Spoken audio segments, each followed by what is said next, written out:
안녕하세요, 여러분.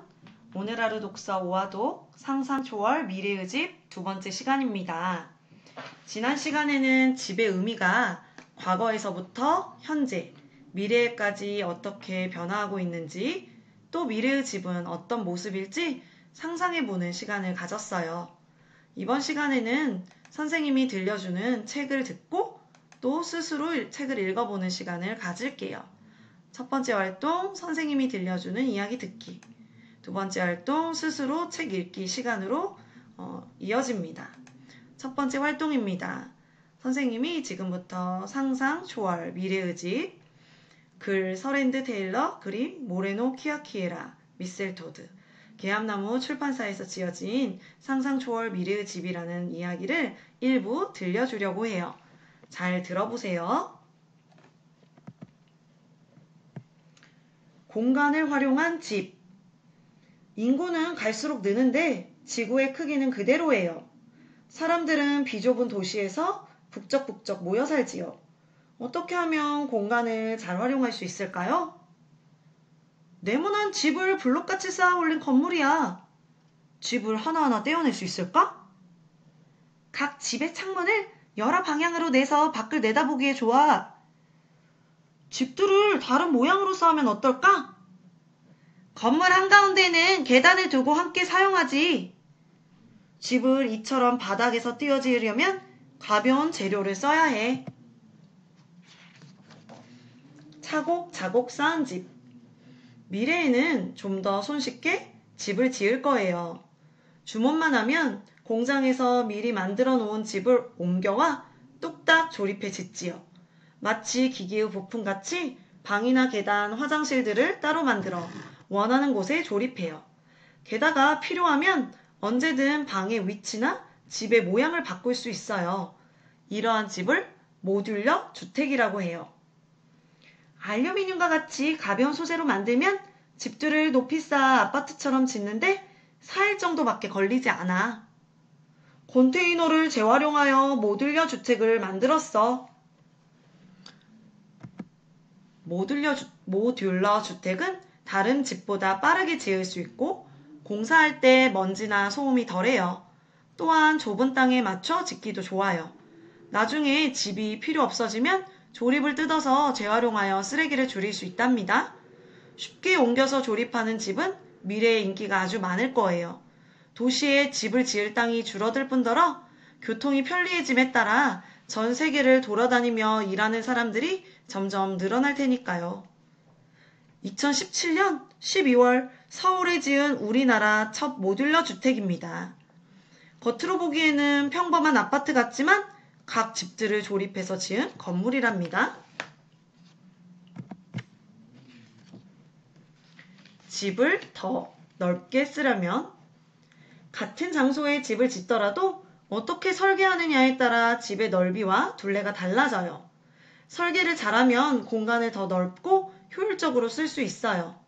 예를 들어 집의 바닥을 팔각형 모양으로 만들고 벽도 8면으로 두르면 사각형 모양의 집보다 실내 공간이 더욱 넓어져요. 또한 창문을 여러 방향으로 많이 낼 수 있어서 햇빛도 잘 들지요. 창문을 사방팔방 내서 어디서나 멋진 경치를 감상할 수 있어. 우와, 집이 넓어서 축구를 해도 되겠다. 폭이 몇 미터밖에 되지 않는 아주 작은 집도 공간을 알차게 활용할 수 있어요. 부엌과 화장실은 물론 아늑한 침실과 거실까지 갖추고 창의적인 방법으로 식탁과 수납 공간을 만들어요. 문을 열고 들어가면 곧바로 부엌이야. 벽이 식탁도 되고 창문도 되네? 거실 위에 빈 공간을 침실로 꾸며봤어. 장난감 집처럼 작지만 갖출 건 다 갖추었네. 계단을 선반으로도 쓸 수 있지. 네덜란드 로테르담에는 노란 상자 모양 집이 있어요. 큐브하우스라고 불리는 이 집은 기차역과 광장을 가로지르는 다리 위에 있어요. 건축가는 콘크리트 기둥 위에 54도쯤 기울어진 상자 모양으로 집을 지었어요. 38개의 집과 상점이 옹기종기 모여있는 모습은 마치 노란 단풍이 든 숲처럼 느껴진답니다. 로테르담은 제2차 세계대전 때 폭격을 받아 많은 건물들이 파괴됐었어. 그 후 여러 건축가들이 로테르담에 개성 넘치는 집들을 많이 지어서 오늘날 건축의 도시라고 불리지. 큐브하우스는 겉보기에 기울어진 모양이지만 실내는 그렇지 않아요. 집을 기운 모양으로 지은 이유는 실내 공간을 더욱 넓게 쓰고 다양하게 활용하기 위해서랍니다. 큐브하우스는 작아 보여도 3층 구조예요. 바닥 부분이 좁은 아래층은 부엌으로 쓰고 가장 넓은 중간층에는 침실과 거실, 화장실을 두어요. 꼭대기층은 천장이 좁은 대신 창문이 많아 빛이 잘 들고 전망이 좋아요. 여기는 또 다른 침실이나 공부방 등으로 활용할 수 있지요. 큐브하우스의 중간층이야. 비스듬히 기운 벽에 맞춰 특별한 가구를 제작했지. 집을 설계하는 새로운 방법. 건축가들은 집을 짓기 전에 설계도를 그려요. 옛날에는 연필이나 펜으로 종이에 직접 그렸는데 오늘날은 거의 모든 건축가들이 컴퓨터를 이용해요. 설계도를 만들 때 쓰는 특별한 기술을 CAD라고 해요. 컴퓨터에 자료를 입력하면 그에 따라 집이 어떻게 지어지는지 컴퓨터 화면으로 확인하거나 인쇄할 수 있어요. CAD를 사용하면 손으로 하는 것보다 더욱 정확하고 빠르게 설계도를 만들 수 있어서 비용과 시간이 절약돼요. CAD로 도시의 많은 건물들을 설계했어. CAD를 이용해 그린 건물의 평면도야. CAD로 그린 설계도는 스케치북에 그린 그림이나 사진처럼 평평해요. 그러나 실제 집은 이와 달리 입체적이지요. 그래서 건축가들은 홀로그램으로 만든 입체 설계도를 활용해요. 홀로그램은 빛을 이용하여 입체 사진이나 영상을 만드는 기술이에요. 설계한 집이 마치 실제로 지어진 듯 눈앞에 나타나지요. 건축가는 집의 앞, 뒤, 옆면뿐 아니라 집안의 구조까지 들여다볼 수 있답니다.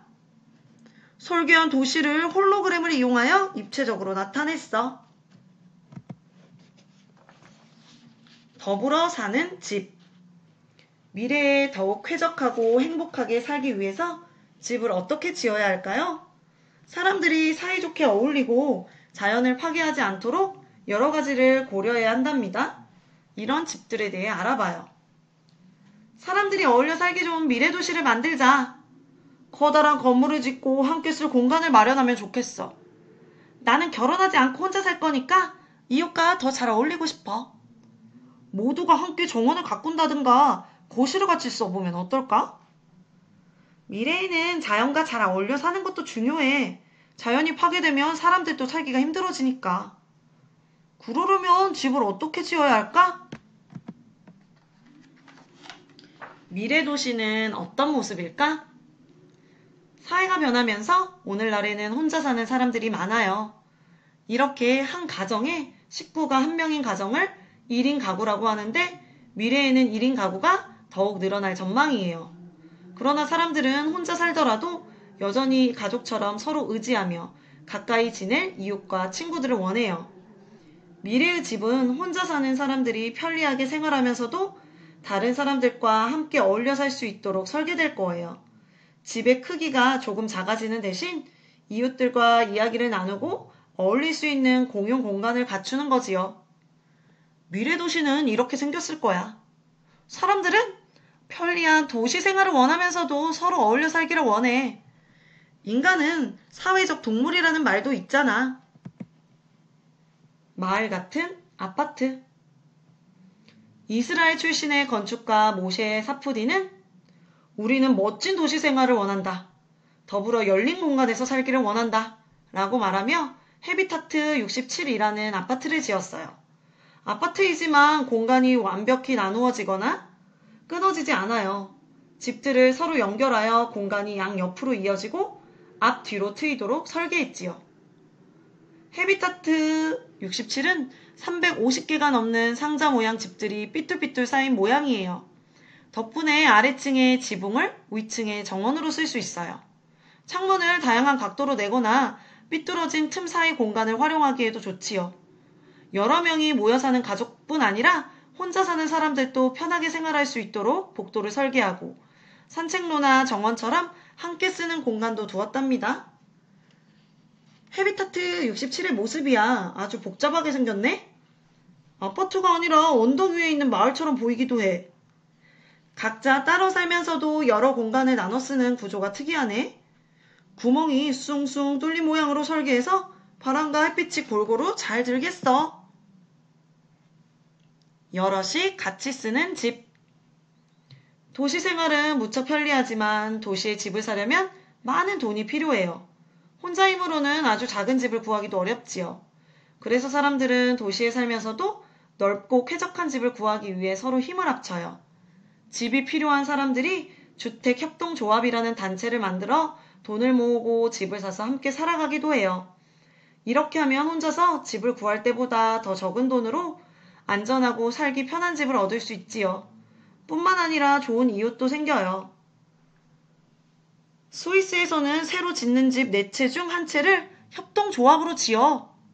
협동조합에 속한 주민들은 사는데 필요한 규칙을 함께 정하고 때로는 문화생활도 같이 해.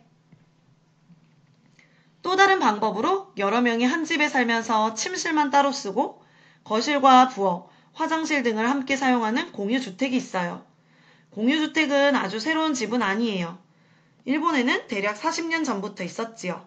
하지만 미래에 혼자 사는 사람들이 늘면서 적은 돈으로 공간을 더욱 넓게 쓸 수 있는 공유주택도 많아질 전망이랍니다. 영국 런던에 있는 공유주택이야. 여기서 500명이 넘는 사람들이 산단다? 식당, 도서관, 정원, 체육관을 함께 써. 새로운 친구도 사귈 수 있을 거야. 자연을 위하는 집. 미래에 우리를 둘러싼 자연은 어떤 모습일까요?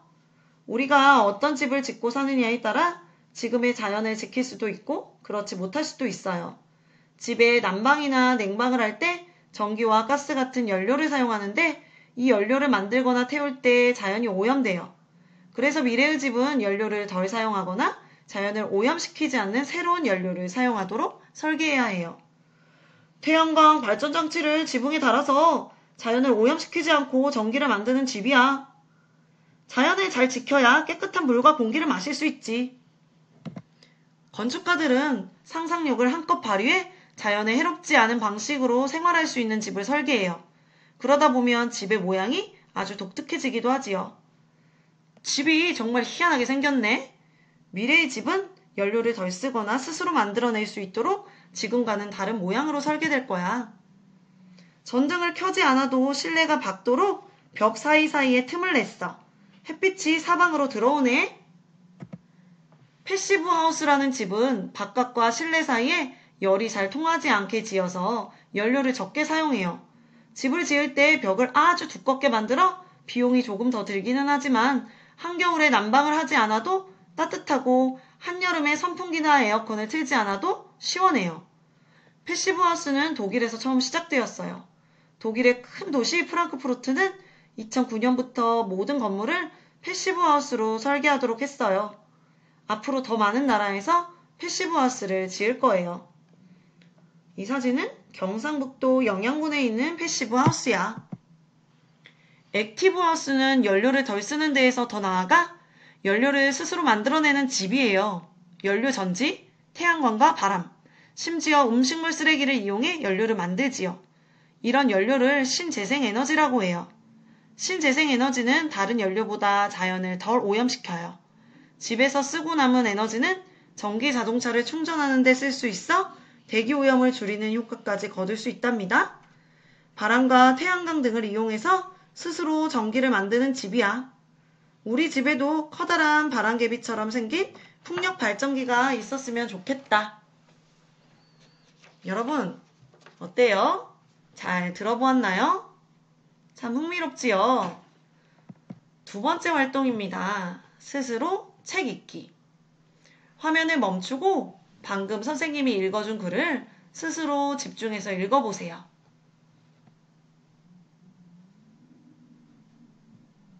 네, 다 읽었나요? 오늘 미션은 가족 중 한 사람을 골라 내가 오늘 읽은 책 내용 중 가장 기억에 남는 장면을 그 사람에게 소개해 주는 거예요.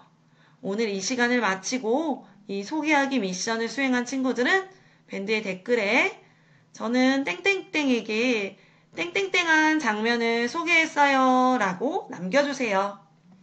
다음 시간에는 읽은 글에 대한 퀴즈를 풀어보는 시간을 가질게요. 그러면 우리 다음 시간에 만나요. 안녕!